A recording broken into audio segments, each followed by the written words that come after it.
Pengadilan Negeri Lok Sukun Kabupaten Aceh Utara melakukan eksekusi terhadap sebidang tanah sengketa antara penggugat Tihawa bin Harun dan Safriandi bin Harun yang diwakili oleh pengacaranya Anita Karlina. Sedangkan para tergugat Rukiah Haji Rashid dan Muhammad Rizal Iskandar diwakili langsung oleh ahli waris Rukiah Haji Rashid. Tanah seluas kurang lebih 3.000 meter persegi yang menjadi objek sengketa di kawasan Kedai Simpang Keramat Kabupaten Aceh Utara dimenangkan oleh para penggugat berdasarkan putusan Mahkamah Agung Republik Indonesia nomor 33 PDTG 2015 PN LSK yang dibacakan pada Kamis 23 Januari 2025 oleh Panitera Pengadilan Negeri Lok Sukun Zulkifli. Meskipun sempat membacakan berita acara eksekusi di hadapan para tergugat yang diwakili oleh ahli warisnya, tapi pihak tergugat yang merasa dirugikan tidak menerima proses eksekusi tersebut. Pasalnya, pihak tergugat merasa dirugikan oleh pihak peradilan karena menurut para tergugat, mereka mempunyai bukti surat jual beli asli, tapi diabaikan oleh pengadilan. Hal ini sempat memicu debat panas antara ahli waris tergugat dengan kuasa hukum penggugat Anita Karlina. Kang tah kata orang dah kata. Sah mana? Oh, ke putih aku enggak teman. Kerjanya sah ayo.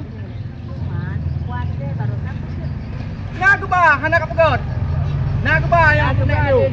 Nak ke bah. Hendak aku je makan di dekat. Nak ke bah ya apa? Nak ke bah.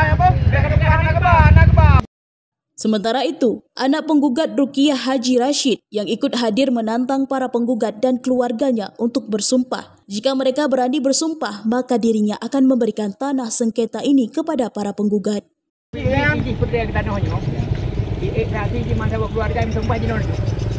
kantung Pak. Secara lagi audio. Cara aja buka Cina lonjok takkan surat Cina sah jadi. Nyokan angkat darus ini. Nyok sempat nyokan tani ada ya tama aku yang bilang aja Pak lagi nyangka. Pembacaan berita acara eksekusi yang nyaris ricuh dikawal ketat oleh pihak kepolisian dari Polres Lok Sumbawa. Sementara itu, Azhari, salah seorang cucu tergugat Rukiah Haji Rashid, tidak terima putusan Mahkamah Agung dan akan melakukan langkah hukum peninjauan kembali. Kamu menolak untuk dieksekusi karena kamu memiliki surat akte jual beli yang sah dari Republik Indonesia. Jadi tindakan selanjutnya bagaimana rencana?